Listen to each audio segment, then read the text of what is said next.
Salut famille madridiste. Bienvenue à tous sur votre chaîne Madrid King. Voici les différents points que nous allons développer.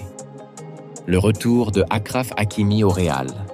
Les nouvelles de Vinicius. Le mérité du Ballon d'Or selon Neymar, Ederson et Benzema. Le nouveau geste héroïque de Cristiano. La décision pleine de noblesse du président Florentino Pérez. La polémique sur les sélections africaines. Et enfin, la sortie complètement folle du président de l'UEFA. Je vais vous expliquer tout dans quelques secondes. Donc reste jusqu'à la fin de la vidéo pour ne rien manquer. Mais avant tout, assure-toi de t'abonner si c'est la toute première fois que tu nous suis sur cette chaîne. Afin de toujours rester proche du meilleur club du monde et de l'actualité autour du football. En effet, selon El Chiriguinto, le Real Madrid envisage sérieusement le retour de l'international marocain Achraf Hakimi, moins en vue cette saison suite à la blessure de Dani Carvajal. Une bonne ou très mauvaise nouvelle à votre avis? N'hésite pas à mettre en commentaire ce que tu penses de cette arrivée. Selon un communiqué officiel du Real Madrid rapporté par Relevo ce matin, Vinicius Junior est enfin remis sur pied. Vinicius Junior va beaucoup mieux. Sa blessure au cou est complètement guérie. Il peut maintenant s'entraîner normalement avec tous ses coéquipiers et est prêt à reprendre la compétition. Même si le club avait dit qu'il s'était entraîné seul pendant un temps, pour être sûr que tout allait bien, Vinicius n'a plus aucune douleur au cou. Il sera donc sur le terrain pour le prochain match contre le Celta Vigo. Hâte de le revoir fouler les terrains. En parlant de Vinicius, plusieurs joueurs tels que Neymar, Ederson et Benzema ont tenu à lui apporter leur soutien dans la course au Ballon d'Or. Voici le message de Neymar à ce sujet. Vinicius mérite le Ballon d'Or. Il n'y a personne meilleur que lui. Il a fait une saison merveilleuse. Je le soutiens pour le Ballon d'Or. Vini le mérite. C'est un combattant. Il a beaucoup souffert tout au long de sa vie. Il a surpassé toutes les critiques. Et maintenant, c'est une idole, un grand héros pour nous. Même Benzema, son ancien coéquipier, et Henderson, coéquipier de Rodri, l'un des sérieux candidats au ballon, sont du même avis avec le Brésilien. Mais la nouvelle qui fait actuellement parler sur la toile n'est d'autre que l'attitude héroïque de Cristiano Ronaldo pendant le match Portugal vs Pologne.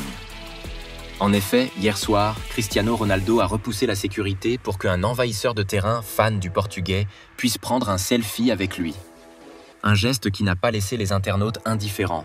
De l'autre côté, dans la capitale espagnole, c'est l'emblématique président Florentino Pérez qui a fait parler sa grande noblesse.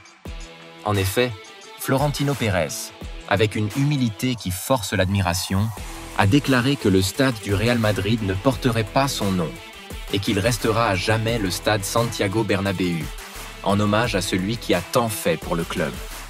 En revanche, il s'est dit ouvert à l'idée que la cité sportive de Valdebebas, où s'entraînent les joueurs, puisse porter son nom. Le stade ne portera jamais mon nom. Il s'appellera toujours Santiago Bernabéu. Si vous le souhaitez, vous pouvez donner mon nom à la cité sportive de Valdebebas. Tels sont les propos du président du plus grand club au monde.